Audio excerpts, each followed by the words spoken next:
Halo semuanya, Assalamualaikum warahmatullahi wabarakatuh. Om Swastiastu, Namo Buddhaya, salam sejahtera bagi kita semua. Di sini saya akan menjelaskan tentang etika dan sopan santun melakukan wawancara, tata cara etika dan sopan santun dalam wawancara. Sebelumnya, perkenalkan nama saya Muhammad Sultan Ali Habibi dengan NIM 22109123100014 dari kelompok 3 Nenggala dengan nama Bindam Kakak Monica Septria Marpaung. Di sini saya akan menjelaskan tentang pengertian etika. Pengertian etika memaksudkan penjelasan yang lebih luas dan mendalam daripada definisi. Terminologi etika secara etimologis berasal dari Yunani yaitu ethos, yang berarti custom atau kebiasaan yang berkaitan dengan tindakan atau tindak laku manusia, juga dapat berarti karakter manusia. Ethos memiliki makna an action that went on atau suatu tindakan yang dilakukan seseorang dan menjadi miliknya. Makna ethos semacam ini juga dimiliki oleh kata Latin mores yang darinya kata moral diturunkan. Dengan demikian, etikal dan moral bersinonim. Etika adalah filsafat moral dan etika juga berkaitan dengan moral dan sopan santun.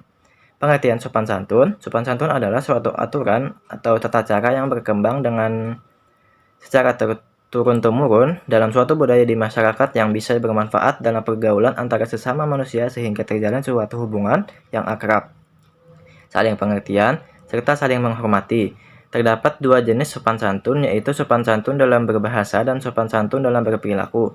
Santun bahasa menunjukkan bagaimana seseorang melakukan interaksi sosial dalam kehidupannya secara lisan.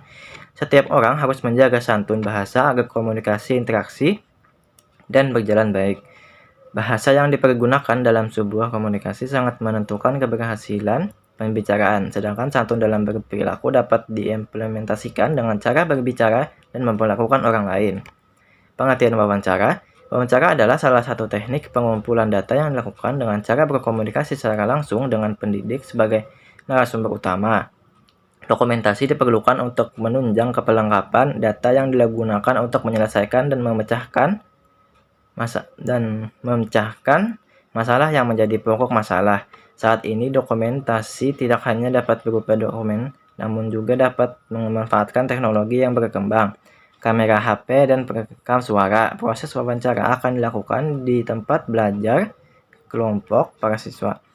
Semua informasi yang peneliti dapatkan dari hasil proses wawancara telah mendapat izin dari narasumber, serta agar tidak kehilangan informasi dari narasumber, peneliti merekam dengan perekam suara dan dijabarkan dalam bentuk tertulis. Tata cara etika dan sopan santun dalam wawancara. Yang pertama, menghubungi orang yang akan diwawancarai, baik langsung maupun tidak langsung, dan pastikan ketersediaannya untuk diwawancarai. Yang kedua, persiapkan daftar pertanyaan yang sesuai dengan pokok-pokok masalah yang akan ditanyakan dalam wawancara. Persiapkan daftar pertanyaan secara baik dengan memperhatikan 6 unsur, yaitu 5W dan 1H. Pada saat wawancara berlangsung, usahakan tidak terlalu bergantung pada pertanyaan yang telah disusun. Yang ketiga, berikan kesan yang baik, misalnya tepat datang waktu sesuai perjanjian. Keempat, perhatikan cara berpakaian, gaya bicara, dan sikap agar menimbulkan kesan yang simpatik. Sopan santun dalam wawancara ini tujuannya untuk mulai kemampuan menyimak kegiatan, bercerita dengan baik, dapat melakukan perilaku sopan santun, dapat memasangkan perilaku sopan santun yang benar, sehingga anak juga dapat menyebutkan perilaku yang salah ataupun tidak sopan. Tata cara wawancara yaitu melakukan wawancara, mencatat pokok-pokok wawancara, menyusun laporan wawancara. Mungkin itu saja dari saya. Assalamualaikum warahmatullahi wabarakatuh.